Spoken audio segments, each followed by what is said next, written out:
Hello everyone, welcome to my YouTube channel where we do painting tutorials. And honestly, for today I did not know what to paint, so I just thought, since it's the weekend, would take this chance to chill out a bit and maybe just do some studies of some potential landscapes and just give you some painting ideas and maybe a chance for you all to grab a sketchbook and just paint along with me without really trying to make a masterpiece here. I divided my page into 4 sections and I applied light ultramarine to the top to the sky of my thumbnail painting number 1. I applied very loosely and randomly, and then I activated with my watercolor brush, tapping a dry napkin to add some very loose clouds. Then for painting number 2, I take Phthalo blue. Again, I applied very randomly across the sky and I activate that with my brush, trying to sort of smooth it down, and then I lightly tap with a napkin again. For my painting number 3, I still use my Phthalo blue. I use a bit more pressure at the top right corner of this one to get a very soft gradient going on, and I activate it without trying to blend it too much. I just want to see the effects I can achieve. And for painting number 4, I do this weird W sort of a shape with my Phthalo blue. And then I activate it by using the swirl motion. I just have my brush going in circles and circles and circles, sort of like a doodle. And this is going to be like you're laying down on the grassy field in a forest and the trees are framing the sky, and the W blue blob I did is the sky you see throughout the trees.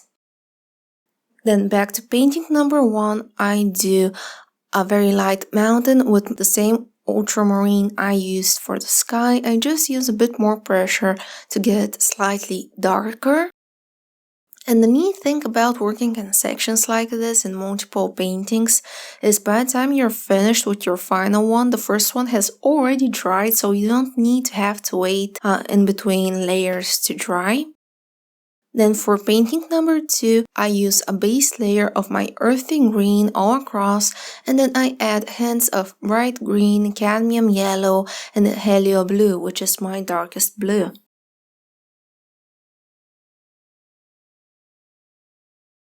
Then I take the brush and I blend from side to side horizontally up and down until it's sort of smooth. Any lines or streakiness are perfectly welcome here. They are always perfectly welcome, but this here is a study painting, paintings, plural, I guess. So yeah, nothing to worry here. Then for painting number 3, I take ultramarine, the same color I used for painting number 1, and color my mountain with it. Then I take the dark blue and I add these upside down, slightly slanted triangles at the top edge of the mountain. That way it looks like mountain slopes and they're casting their shadow behind the mountain edge.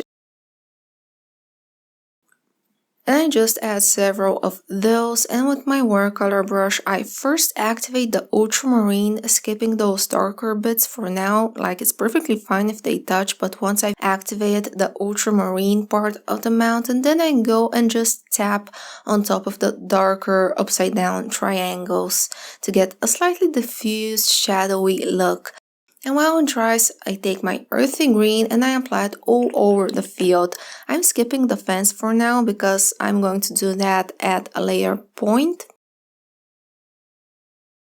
So I just use earthy green for a base, I use some cadmium yellow for some highlights, and then I take my dark blue and I apply it under the mountain and behind the fence for the respective shadows. I take my brush and notice I had not dipped it into my water jar. I just wanted to see what it would look like, and I go over the yellow, the green, and the blue. And if you hear any weird noises right now, my cat is sitting on top of me giving herself a bath. For painting number 4, again I take my earthy green. I only have so many pencils in my set. And I do a base layer for all of those trees that are framing this thumbnail painting. Just cover everything with the green, skip the blue W shape, and I'm going to use yellow as a highlight on all of the top parts of the trees that are holding this W shape. And for everything that's away from the W, aka closer to the tape, to the edge of the painting, I'm using my dark blue for shadows. Just scribble it on top, and that is literally it. I take my cadmium orange and very lightly go over the blue, just a hint. And I start, well, I don't actually blend this, I just tap up and down from the yellow towards the green, towards the dark blue. And then I clean my brush and I repeat on the next tree. I don't know if you can tell that my hand is almost like vibrating because this video is sped up. It just goes up and down very lightly, sort of like pointillism, like the motion of a sewing needle and a sewing machine. Just tap, tap, tap. I want to have a lot of texture here. It's a different technique I want to use for this thumbnail. Then back to painting number 1. Again, I take my ultramarine and I do another mountain beneath the previous one. This time I add random hints of my helio blue and just a bit of orange on top of that.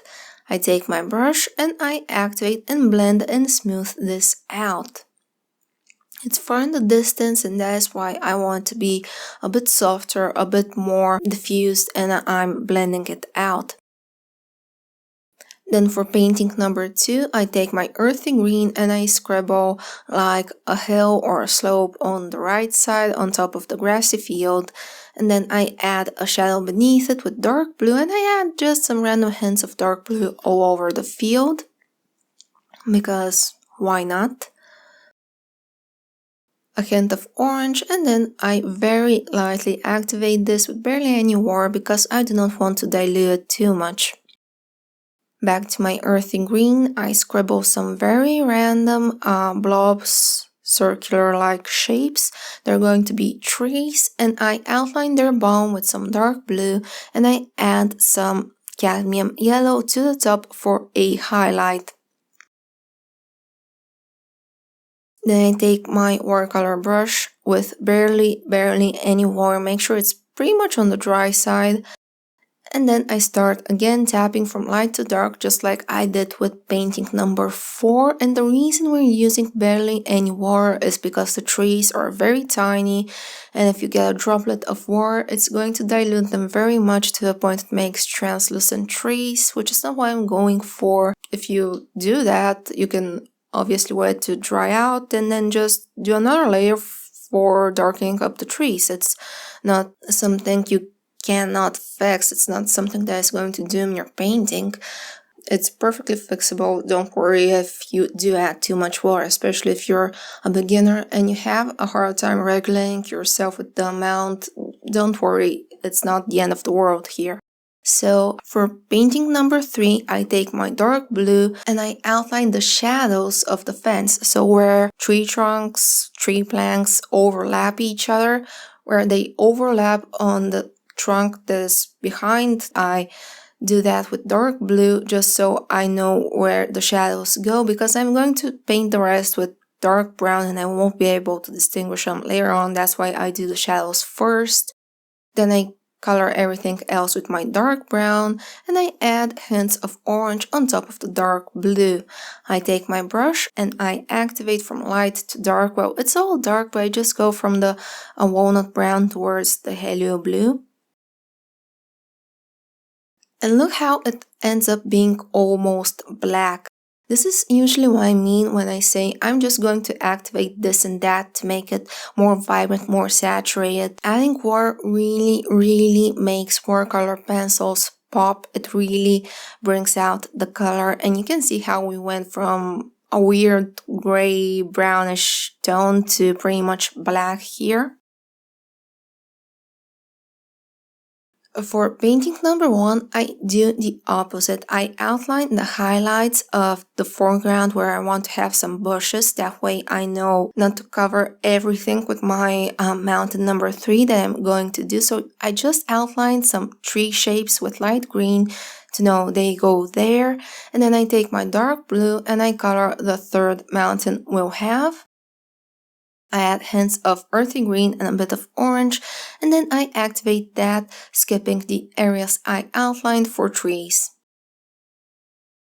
If drawing is not your thing, there are going to be traceables to all 4 of these over at my Patreon page, Sunshine Arts, and we also do full-time tutorials there, and you get exclusive goodies like digital downloads, high-resolution downloads of my paintings, and you also help support me and the channel. And like always, all of the supplies and the reference pictures will be linked down below in the description beneath this video. Back to us, I take my walnut brown and I do tiny tree trunks on painting number 3, just very tiny straight lines beneath those tree crowns I did. And then a line beneath for a shadow, and for painting number 4, I just follow my initial sketch and do some branches that are going along with the foliage we did. I draw them so they are like coming from all sides, sort of like sun rays, like going from the top and the diagonals and the sides and the bottom, just framing this whole thumbnail together. Back at painting number 1, I do a base layer of earthy green for my final layer for my final mountain, which we outlined previously, and I do the bottom with dark blue with my helio blue reddish, and I add hints of yellow on the top for a highlight. Then I activate it with a tapping motion from light to dark from the top of the trees downwards, and that is pretty much it. I'd like to give a very special thank you to my Patreon supporters for the month of July. I hope you all enjoyed this video, and if you'd like to see any one of these tiny paintings get into a proper painting tutorial, like a whole painting just about any one of these, please let me know down in the comments. I hope you found this video useful, and we'll see each other in the next one. Bye bye!